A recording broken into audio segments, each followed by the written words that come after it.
السلام علیکم ورحمۃ اللہ۔ میں ہوں قاسم شہزاد اور آپ دیکھ رہے ہیں یو ٹاک۔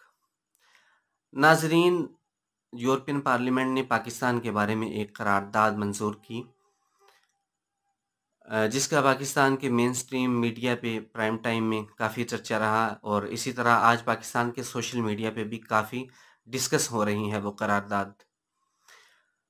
تو سب سے پہلے تو ہم اس قرارداد کے متن کی کچھ اہم چیزوں کے بارے میں بات کر لیتے ہیں کہ ان میں کیا کیا ہے۔ اس میں توہین مذہب کے قوانین جو ہیں ان کے بارے میں بات کی گئی، اور کہا گیا کہ انسانی حقوق کے خلاف ہیں، اور آزادی اظہار رائے کے جو عالمی قوانین ہیں اس کے خلاف ہیں۔ اسی طرح پاکستان کے ایک سٹنگ منسٹر ہیں علی محمد خان صاحب، ان کے بیان کی مذمت کی گئی اور انہیں بھی اس بیان کو بھی غلط کہا گیا۔ پھر پاکستان میں ایک بڑا مشہور کیس ہے شفقت ایمانویل اور شگفتہ کوثر کا۔ ان دونوں میاں بیوی کو ٹرائل کورٹ نے سزائے موت دی ہے توہین رسالت کے جرم میں، اور انہوں نے اپیل کی ہے ہائی کورٹ میں۔ تو اس قرارداد میں کہا گیا ہے کہ ان دونوں کا جو کیس ہے وہ ہائی کورٹ جلد از جلد سنے اور انہیں رہا کرے، اور اسی طرح ان کے بارے میں مزید کچھ چیزیں بھی اس میں ذکر کی گئیں کہ ان دونوں کو اچھی صحت کی سہولیات دی جائیں، دونوں کو اکٹھا رکھا جائے، اور باقی انسانی حقوق دیے جائیں۔ پھر اس کے علاوہ جو بات ہوئی وہ یہ ہوئی کہ پاکستان میں صحافتی تنظیمیں یا جو صحافی برادری ہے، اسی طرح خواتین اور انسانی حقوق کے لیے کام کرنے والی جو این جی اوز ہیں، ان کے کارکنان یہ پاکستان میں محفوظ نہیں ہیں، اور ان پر حملے ہو رہی ہیں، اور پاکستان کی ریاست ان کی حفاظت کرنے میں ناکام ہوئی ہے۔ اور پھر اس قرارداد میں ان ساری چیزوں کو یا ان سارے الزامات کو بنیاد بنا کر یہ کہا گیا کہ پاکستان کا جی ایس پی پلس سٹیٹس ختم کیا جائے، اور جی ایس پی پلس سٹیٹس ختم کرنے کی بات کی گئی، اور یہ بھی کہا گیا کہ یہ بھی بتایا جائے کہ کیا کوئی ایسے رولز اینڈ ریگولیشنز ہیں کہ ہم جی ایس پی پلس سٹیٹس کو فی الحال عارضی طور پہ معطل کر دیں۔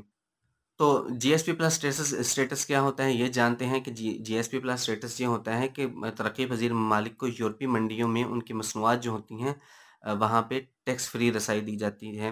تو اس کا ظاہر ترقی پذیر ممالک کو فائدہ ہوتا ہے کہ ٹیکس پے کیے بغیر وہ اپنی چیزیں وہاں بیچ لیتے ہیں۔ تو یہ پاکستان نے یہ سٹیٹس جو ہے وہ دوبارہ حاصل کیا تھا نواز شریف صاحب کے دور میں۔ خرم دستگیر خان نے اس پہ کافی کام کیا اور نواز شریف صاحب نے، اور یہ کریڈٹ ان کو جاتا ہے۔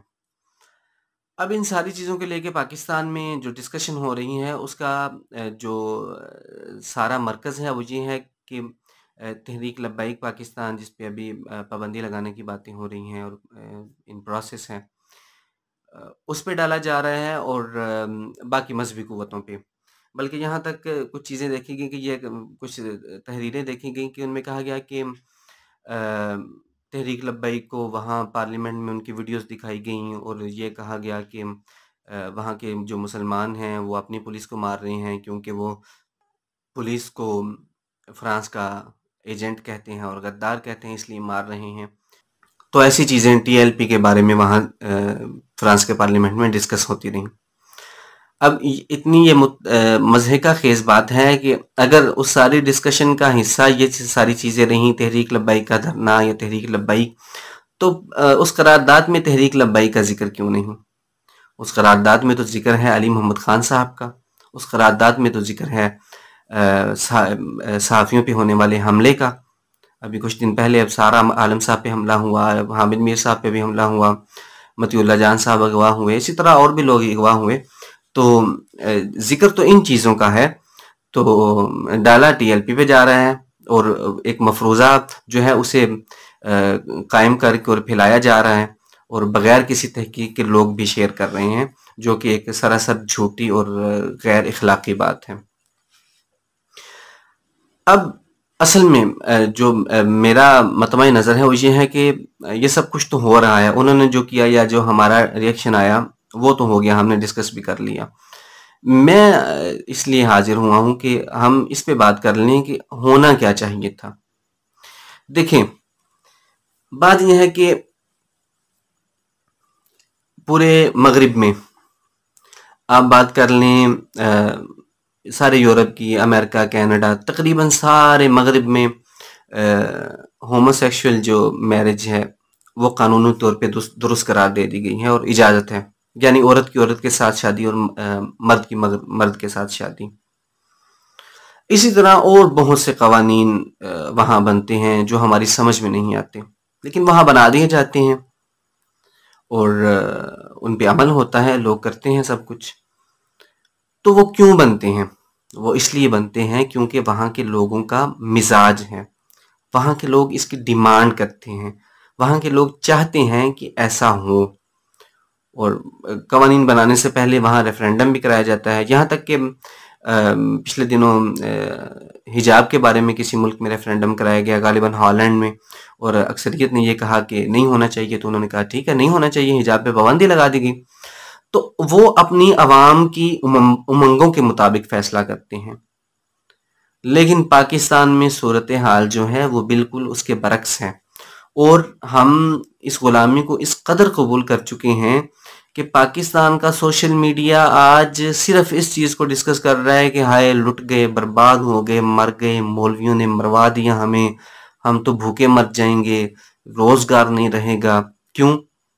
کیونکہ فرانس کے سفیر کو نکالنے کی باتیں کی گئی یہاں۔ کیوں؟ کیونکہ توہین مذہب کے جو قوانین ہیں ان کو یہ مذہبی یا مولوی لوگ جو ہیں وہ ختم نہیں کرنے دے رہے، اور ختم نبوت کے جو قوانین ہیں، قادیانیوں کے بارے میں جو قوانین ہیں وہ مذہبی لوگ ختم نہیں ہونے دے رہے، تو ہم تو مر گئے، لٹ گئے، برباد ہو گئے۔ یہ چیزیں ڈسکس ہو رہی ہیں۔ اب آپ پاکستان میں کوئی بھی سروے کروا لیں، پاکستان میں ریفرینڈم کروا لیں، پاکستان کے عوام کی اکثریت یہ چاہتی ہے کہ توہین مذہب کے جو قوانین ہیں انہیں برقرار رکھا جائے۔ اسی طرح امتناع قادیانیت کے جو قوانین ہیں انہیں برقرار رکھا جائے۔ اور اسی طرح آپ فرانس کے سفیر کے بارے میں ابھی ریفرینڈم کروا لیں کہ پاکستان کے عوام کیا چاہتے ہیں، تو آپ کو یہی نتیجہ نکلے گا کہ اکثریت یہ چاہتی ہے کہ اس کے سفیر کو نکال دیا جائے۔ جب پاکستان کے عوام کی امنگیں یہ ہیں، تو پھر آج جو پیڈ سوشل میڈیا ٹیمیں ہیں یا خود ساختہ جو دانشور ہیں یا جو دیسی لبرلز ہیں، وہ کیوں چاہتے ہیں کہ پاکستان کے عوام پہ زبردستی طور پہ مغرب کی غلامی کو مسلط کر دیا جائے؟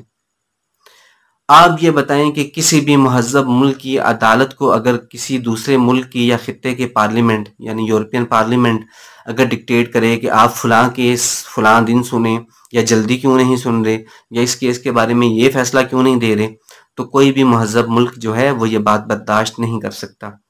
کسی بھی ملک کا سٹنگ جو منسٹر ہے اس کے بارے میں کوئی پارلیمنٹ کہے کہ اس نے یہ بیان غلط دیا ہے، اور اس ملک کے قانون کے مطابق وہ بیان بالکل درست ہو، اور اس ملک کے قانون کے مطابق اس ملک کے منسٹر نے بالکل درست بات کی ہو، لیکن دوسرے ملک کا پارلیمنٹ اس کی مذمت کرے، تو وہ ملک جو ہے وہ اس ملک کو باقاعدہ جواب دے اور شٹ اپ کال دے کہ ہمارے منسٹر نے اپنے قانون کے مطابق بالکل درست بات کی ہے۔ اسی طرح خواتین کے حقوق کی ہم بات کرتے ہیں، جس کی بات اس قرارداد میں پیش کی گئی، تو مغرب کون ہوتا ہے ہمیں خواتین کے حقوق کے بارے میں بتانے والا؟ کون سے حقوق وہاں خواتین کو دیے جاتے ہیں؟ خواتین کو ایک وہاں ٹول بنا دیا گیا ہے، سیکس کا آلہ بنا دیا گیا ہے، اور ایڈورٹیزمنٹ کا آلہ بنا دیا گیا ہے۔ تو یہ عزت جو ہے یہ وہاں حقوق دیے جا رہے ہیں مغرب میں خواتین کو۔ ایسے حقوق ہم کیوں دیں خواتین کو؟ ہمارے اپنے نارمز ہیں، ہمارے اپنے اخلاقیات ہیں، ہمارے اپنے رواج ہیں، ہم کیوں ڈکٹیشن لیں مغرب سے؟ مغرب اگر فیصلہ کرتا ہے مرد کے ساتھ شادی کا، تو کیا وہ ہم اسے ڈکٹیٹ کرتے ہیں؟ یا ہم نہیں چاہتے کہ مرد کے ساتھ شادی ہو، تو ہم کہتے ہیں کہ بھئی آپ نے ایسا کیوں قانون بنایا، فرانس نے کیوں یہ قانون بنایا؟ دیکھیں ان ساری چیزوں سے نکلنا ہوگا، ہمیں اس غلامانہ سوچ سے نکلنا ہوگا کہ ہم ہر وقت جی ایس پی پلس اسٹیٹس کا سوچتے رہیں، ایف اے ٹی ایف کا سوچتے رہیں، ہم یہ سوچتے رہیں کہ آئی ایم ایف نہ ناراض ہو جائے، یورپین یونین نہ ناراض ہو جائے، ایف اے ٹی ایف نہ ناراض ہو جائے۔ تو ہم کب تک ان ساری چیزوں کو مد نظر رکھ کے فیصلے کرتے رہیں گے؟ کب ریاست پاکستان فیصلہ کرے گی پاکستان کی عوام کی امنگوں کو مد نظر رکھ کے کہ پاکستان کی عوام یہ چاہتی ہیں تو ہم یہی کریں گے؟ خدا را ایک بار اللہ تعالیٰ پہ توکل کر کے اپنے فیصلے آزادانہ طور پہ کرنا شروع کر دیں۔